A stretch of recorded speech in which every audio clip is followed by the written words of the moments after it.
नमस्कार, शाम के 7 बज रहे हैं। मैं हूं आपके साथ मीमांसा मलिक। देश की सबसे बड़ी अदालत ने दिल्ली की बेटी निर्भया के गुनहगारों की फांसी बरकरार रखते हुए खुद कहा कि ये चारों गुनहगार दुनिया में रहने लायक नहीं हैं। निर्भया के साथ जो कुछ हुआ है वो सदमे की सुनामी है। 16 दिसंबर 2012 की उस रात निर्भया के साथ दरिंदगी करने वाले 6 में से 4 दोषियों को सुप्रीम कोर्ट ने फांसी की सजा एकदम सही ठहराई है। एक दोषी ने तिहाड़ में सुसाइड कर लिया था और 5वां नाबालिग होने के नाते बाल सुधार गृह में 3 साल तक रहने के बाद रिहा कर दिया गया। मगर 4 दोषियों के लिए सुप्रीम कोर्ट ने फांसी की सजा सुनाई है।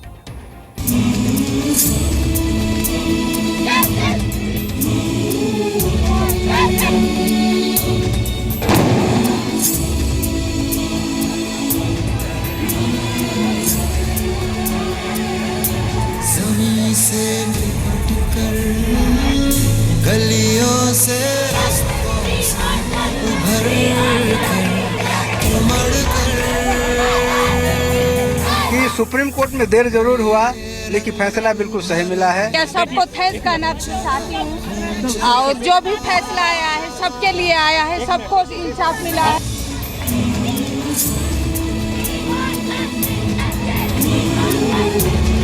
ये बहुत अच्छा निर्णय सुप्रीम कोर्ट द्वारा लिया गया है। इस फैसले से आगे लोगों को सबक मिलेगा। भारत की जो हमारे न्यायपालिका है उसका सम्मान और बढ़ा है। Today nation will know that there is justice for women in this country. I'm happy that the verdict has been upheld and I wish it had come sooner.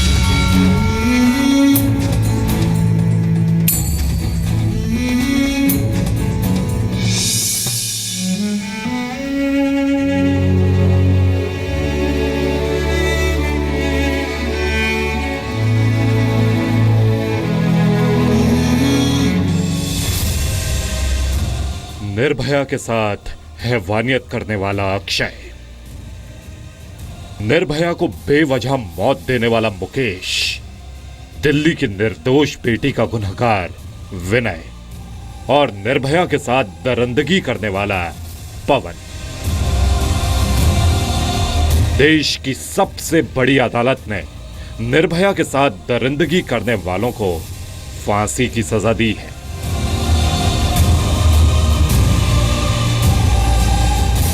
Hindustan में सबसे बड़ी हैवानियत के इस मामले में सुप्रीम कोर्ट के 3 जजों ने फैसला देते वक्त क्या कहा, यह पूरे देश के लिए जानना जरूरी है।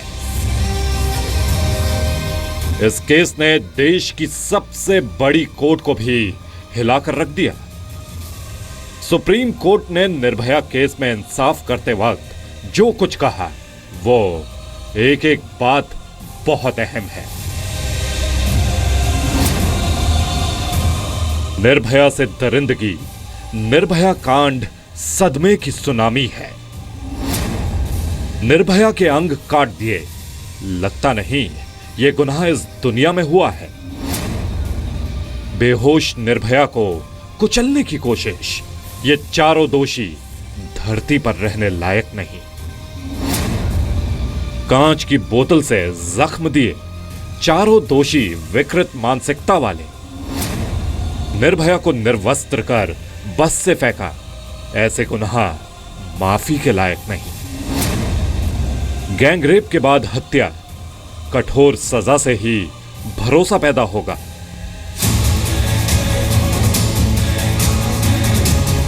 सोलह दिसंबर 2012 से लेकर 5 मई 2017 तक निर्भया केस की जंग में चारों दोषी एक बार फिर हार गए हैं। दिल्ली की बेटी के साथ हैवानियत की सारी हदें पार करने वाले चारों गुनहगारों को देश की सबसे बड़ी अदालत ने भी फांसी के ही लायक समझा। निर्भया पर सबसे बड़े फैसले को परिवार ने इंसाफ की विजय बताया है। निर्भया के माता पिता ने कहा है कि अब बस गुनहगारों को फांसी के तख्त पर जल्द से जल्द पहुंचाया जाए। देखिए, मैंने निर्भया को कभी अलग समझा ही नहीं। हॉस्पिटल में भी एक बार उसने कहा कि मैं नहीं बचूंगी। हमने पूछा मैं क्या करूंगी, तो उसने हाथ पकड़ा, बोला कि मैं आपके साथ हूँ। आज मैं घर से चलने लगी तो मैं यही बोली कि ज्योति चलो और अपना इंसाफ आज खुद लो। तो मैंने उसको कभी अलग नहीं समझा, उसको दुख को अपनी ताकत बनाई। हमको तो कहने में गर्व हो रहा है कि निर्भया को ही नहीं बल्कि पूरे देश को न्याय मिला है। उस समय 16 दिसंबर 12 को जब घटना हुई तो सड़कों पर लोगों ने लाठियां खाई, पानी की बौछारें सही, आज सबको न्याय मिला है। देश की सबसे बड़ी अदालत ने निर्भया केस को रेयरेस्ट ऑफ रेयर माना है। पहले सेशन कोर्ट और फिर हाई कोर्ट के फांसी के फैसले को सुप्रीम कोर्ट ने इसलिए बरकरार रखा कि सुप्रीम कोर्ट का मानना है कि जिस तरह का अपराध किया गया है ये कल्पना से भी परे है। और सुप्रीम कोर्ट ने इतना सख्त फैसला इसलिए भी सुनाया ताकि भविष्य में कोई ऐसी दरिंदगी करने की हिम्मत भी ना कर सके। 4 साल से ज्यादा वक्त बीतने के बावजूद निर्भया को आखिरकार इंसाफ मिल ही गया है। आज निर्भया अपने माता पिता, समाज, इस जंग में शामिल देश के करोड़ों लोग और अदालत का सबका शुक्रिया अदा कर रही होगी। निवृत्ति मोहन और अमित प्रकाश के साथ महेश गुप्ता, जी मीडिया, दिल्ली। निर्भया केस में सुप्रीम कोर्ट के 3 जजों की बेंच ने फांसी की सजा बरकरार रखते हुए जो कुछ कहा वो किसी को भी हिला कर रख देगा। देश की सबसे बड़ी अदालत ने निर्भया के साथ हुई क्रूरता को, उसके साथ हुई हैवानियत को लेकर बेहद अहम टिप्पणी की है, जिस पर देश, समाज, सरकार और हमारे पूरे सिस्टम को गौर करना बहुत ही जरूरी है।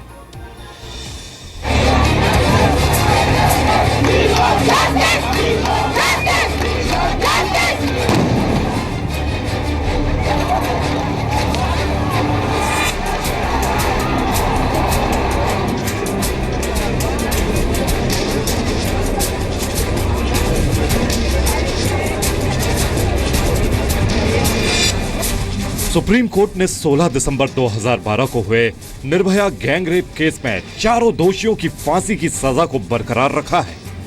देश की सबसे बड़ी अदालत ने पूरे केस की बारीकियों को समझा और चारों दोषियों के गुनाहों के बारे में पढ़ा तो नतीजा यह निकला कि समाज में ऐसे दरिंदों के लिए जिंदगी की कोई गुंजाइश नहीं होनी चाहिए। सुप्रीम कोर्ट ने इस मामले में फैसला देकर न केवल इंसाफ किया है बल्कि देश और दुनिया को एक बड़ा पैगाम भी दिया है। चारों दोषियों की फांसी की सजा बरकरार रखने का फैसला आसान नहीं था, इसीलिए अदालत ने फैसले के दौरान कई अहम टिप्पणी भी की। आपको दिखाते हैं कि कैसे सुप्रीम कोर्ट ने निर्भया के गुनहगारों की फांसी को किन तथ्यों के आधार पर बरकरार रखा। जस्टिस दीपक मिश्रा की अध्यक्षता वाली 3 जजों की बेंच ने खचाखच भरे कोर्ट रूम में जब चारों आरोपियों को मौत की सजा सुनाई तो उस समय दर्शक दीर्घा से तालियां बजने लगी। कोर्ट ने इशारे से उन्हें चुप कराया। इस मामले में मरने से पहले निर्भया ने पुलिस को जो बयान दिया और उसके दोस्त का बयान दोषियों के खिलाफ पुख्ता सबूत है। पीड़िता के दोस्त के बयान को दरकिनार नहीं किया जा सकता है। इस बर्बरता के लिए माफी नहीं दी जा सकती है। ऑनरेबल सुप्रीम कोर्ट की जो पहले की जजमेंट है जिसमें क्लियर लिखा है कि collective conscious of the society अगर शॉक करती है तो रेयरेस्ट और रेयर इवेंट में आता है, तो उसमें लेते हुए ऑनरेबल सुप्रीम कोर्ट ने जो हाई कोर्ट की जजमेंट थी डेथ पेनल्टी की उसको अपहोल्ड किया। सुप्रीम कोर्ट ने जब फांसी की सजा को बरकरार रखने का फैसला सुनाया तो यह भी बताया कि कैसे 16 दिसंबर 2012 की रात देश में सबसे बड़ी दरिंदगी हुई थी। चारों दोषियों का अपराध समाज के मानस को झकझोर देने वाला था, जिसके लिए सिर्फ एक ही सजा है और वो है मृत्युदंड। जो क्रूरता दोषियों ने पीड़िता के साथ की वो कभी सुनी नहीं गई। दोषियों ने पीड़िता के साथ अप्राकृतिक सेक्स करने के बाद उसकी आंखें बाहर निकाल दी। ये क्रूरता की इंतहा थी। एक बार सबको बहुत बहुत धन्यवाद देती हूँ, कोर्ट को भी धन्यवाद देती हूँ कि उन्होंने जो निर्भया के साथ घटना हुई थी उसके बारीकी को समझा और हमें इंसाफ दिया। आज मैं कह सकती हूँ कि बेटी तुम्हारी मेरी लड़ाई आज सफल हुई और तुम्हें इंसाफ मिला। निर्भया केस में सुप्रीम कोर्ट की बेंच में शामिल जस्टिस भानुमति ने भी भावुक टिप्पणी की। जब भी गैंग रेप जैसी घटना होती है तो यह हमारे समाज को हिलाकर रख देती है और इस बात पर शंका होने लगती है कि क्या हम सच में सभ्य समाज में रह रहे हैं। यह केस हर लिहाज से फांसी के ही लायक है। यह case rarest of the rare की श्रेणी में आता है। इस गुनाह के लिए कोई और सजा हो ही नहीं सकती। सुप्रीम कोर्ट ने निर्भया केस में फांसी के फैसले को बरकरार रखते हुए यह भी तय करने की कोशिश की है कि ऐसी घटनाओं को रोकने के लिए हर स्तर पर ठोस कदम उठाए जाने चाहिए।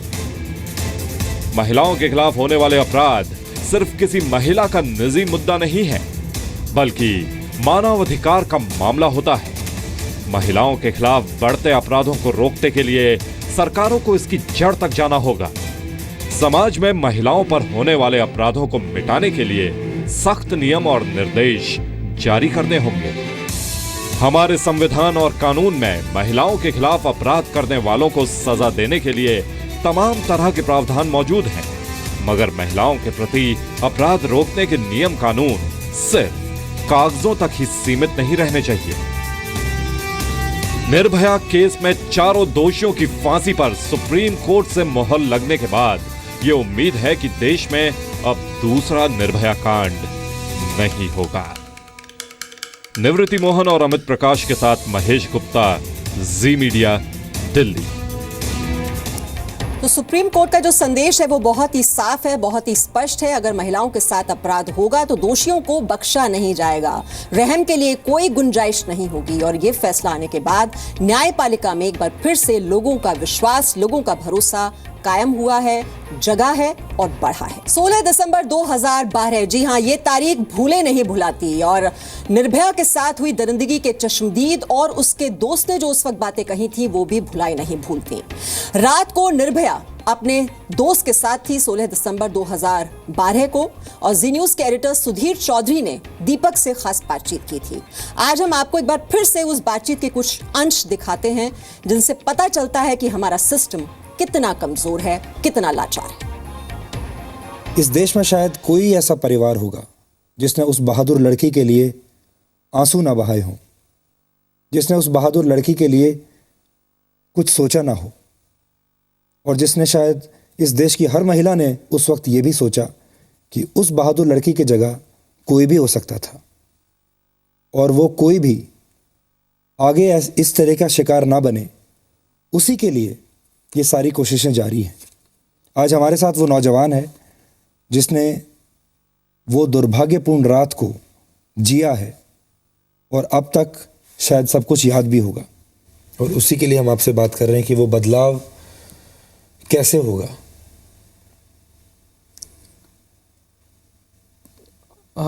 मुझे लगता है कि बदलाव,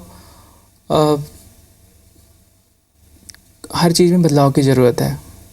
फर्स्ट ऑफ ऑल, जैसे कि मैंने उस दिन फेस करा कि जब मैं रोड पे पड़ा हुआ था, खून से लथपथ था, मेरे सर में रॉड लगी हुई थी, मैं खड़ा नहीं हो पा रहा था, मेरे पास कपड़े नहीं थे, भीड़ जा रही थी, लोग देख रहे थे तमाशा, 15-20 लोग खड़े थे, तो काफ़ी बातें कर रहे हैं। उसमें कोई कह रहा है कि लूट का मामला होगा, कोई कह रहा है कि, कुछ लोग तो देखते हैं, अगर मैं मेल हूँ तो मुझे दूसरी नज़रों से देखेंगे कि क्या बात है। तो कहीं ना कहीं हमारे बीच के ही लोग हैं, वो कहीं बाहर से नहीं आए हैं।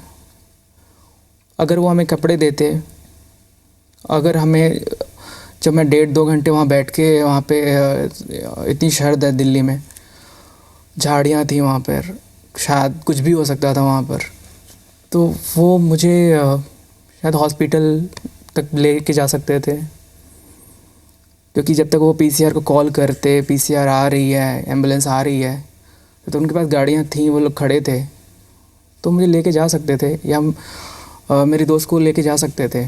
तो जो 1.5 घंटे का क्रूशल टाइम था, जबकि कोई मर रहा हो तो उसके लिए 1-1 मिनट काफ़ी इम्पोर्टेंट होता है।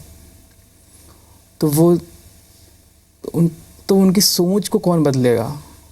तो हम प्रोटेस्ट या फिर मोमबत्ती जला के तो हम शायद नहीं कर सकते। ये मेरा मानना है कि अगर हम मोमबत्तियाँ जला के किसी के लिए हम सपोर्ट जाहिर कर रहे हैं, तो शायद हमारा भाई अगर हमारे रोड पे गिरा हुआ है तो हम उसकी भी हेल्प करें एटलीस्ट। आप इतने दिन जब हॉस्पिटल में थे और आपकी दोस्त भी थी, आपको पता था कि उसके लिए पूरा देश एकजुट हो गया है, पूरे देश को उसकी चिंता है, इतना समर्थन उसको मिल रहा है? आप पढ़ते थे ये सब अखबार में या टीवी पर देखते थे? मैंने बीच बीच में देखा था, बट मैं देखना भी नहीं चाह रहा था क्योंकि वो मेंटल कंडीशन मेरी काफ़ी बुरी थी उस टाइम।